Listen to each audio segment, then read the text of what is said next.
Et si la spiritualité, la vraie, ce n'était pas de fuir le monde, mais au contraire de le transformer, de l'intérieur? C'est cette idée, assez audacieuse, qu'on explore aujourd'hui. L'idée que notre vie de tous les jours est en fait le terrain de jeu de la plus grande des aventures. Cette phrase de Sri Aurobindo, elle change absolument tout. Le vrai lieu de pratique, le fameux yoga, ce n'est pas un monastère au bout du monde, non. C'est la vie, ici et maintenant. Le but, ce n'est pas de s'échapper, c'est de tout transformer, de A à Z. Bon alors, la grande question c'est comment on passe de notre conscience ordinaire, qui est souvent un peu fragmentée, un peu chaotique, à une existence qui soit vraiment pleine, intégrée, et pour reprendre les termes de cette philosophie, divine. C'est ce voyage de transformation qu'on va décortiquer ensemble. Mais juste avant d'aller plus loin, il faut qu'on se mette d'accord sur un mot. Le divin. Qu'est-ce que ça veut dire au juste? Il faut tout de suite oublier l'image d'un état final, parfait, qu'on attendrait une bonne fois pour toutes. Non. Ici, le divin, c'est une progression sans fin. C'est un horizon qui recule à mesure qu'on avance vers lui. En fait, Mère nous invite à voir le divin non pas comme un sommet à gravir, mais plutôt comme un escalier infini. Pensez-y, ce qui semblait divin pour nos ancêtres, pour nous, c'est juste une marche. Et de la même manière, ce qu'on appelle aujourd'hui le supramental, eh bien ce n'est que la prochaine étape, pas la dernière.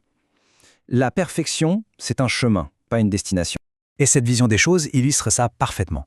On vient du mental humain, on évolue vers le supramental, mais ce n'est qu'un pas. Le voyage vers une perfection toujours plus grande est, par définition, infini. Mais alors, là il y a une question qui se pose, non? Si le but est si élevé, si spirituel, pourquoi s'embêter avec un corps physique sur cette planète avec toutes ses contraintes? Pourquoi ne pas viser directement les hautes sphères de la conscience? La réponse, elle est assez paradoxale. C'est parce que la Terre est un point de concentration absolument unique dans l'univers. C'est l'endroit précis où les deux extrêmes se touchent. La conscience la plus pure, le suprême, a plongé directement dans son contraire absolu, l'inconscient total de la matière. Pour comprendre ça, l'image du serpent qui se mord la queue est juste parfaite, c'est un raccourci spirituel. En entrant par la matière, qui est la queue du serpent, on est immédiatement en contact direct avec la conscience suprême, la tête. Donc loin d'être un détour, la vie sur Terre serait en fait la voie la plus rapide. D'accord, la théorie est fascinante, c'est clair. Mais concrètement, on commence par où? Quelle est la condition numéro 1, celle sans laquelle rien n'est possible, pour s'engager sur ce chemin? Et là-dessus, la réponse de Sri Aurobindo est sans appel, la soumission. Attention, ce n'est pas une option ni une vertu à développer plus tard. C'est le ticket d'entrée. C'est la décision première. Sans cette résolution totale de se soumettre au divin, le voyage ne peut même pas commencer. Une fois cette décision fondamentale prise, il faut bien une sorte de boîte à outils intérieure pour avancer sur le chemin. Cette philosophie en propose 5. 5 perfections psychologiques qui sont en fait les véritables piliers de la pratique de tous les jours. 5 clés donc. On va les explorer une par une en commençant par celle qui est le fondement de tout l'édifice. La toute première clé, la base de tout le reste, c'est la sincérité. Mère l'a décrit comme une transparence totale. Imaginez, être comme une eau si pure, si limpide, que la lumière divine peut passer à travers sans le moindre obstacle, et révéler l'âme qui est tout au fond. Sans cette clarté, impossible d'avancer. Deuxièmement, la foi. Mais la foi toute seule, c'est fragile. Elle a besoin de sa sœur jumelle, la confiance. Sans cette confiance absolue, la foi vacille et on tombe dans les grands pièges. On accuse le divin de cruauté, on doute de son pouvoir, ou pire encore, on se sent indigne, rejeté. La confiance, c'est vraiment l'ancre qui empêche la foi de dériver. Troisième clé, la dévotion. Mais attention, seule, elle peut devenir un piège un peu égoïste, une recherche de ses propres sensations spirituelles.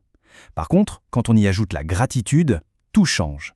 La dévotion n'est plus une demande, elle devient un émerveillement, une joie constante, juste pour le simple fait que le divin existe. Quatrièmement, le courage.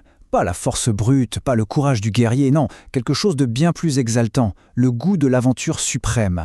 C'est cet élan intérieur qui fait qu'on se jette dans l'inconnu de la découverte divine, sans calculer, sans plan B, sans filet de sécurité, et surtout sans jamais regarder en arrière.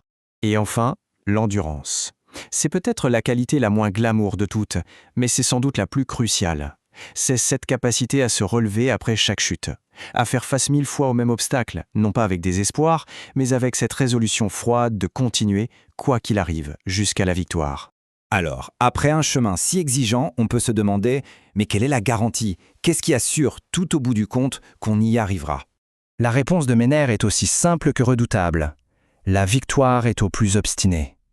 Au final, ce n'est nul talent, ni l'intelligence, ni les dons spirituels. c'est la pure et simple obstination.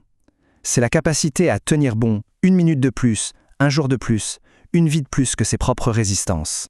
Ce qui nous laisse avec une question pour la route. Parmi ces 5 clés, la transparence de la sincérité, l'encre de la foi, la joie de la dévotion, l'élan du courage ou la force de l'endurance, laquelle nous appelle le plus là, maintenant? Laquelle pourrait être polie en premier, dès aujourd'hui?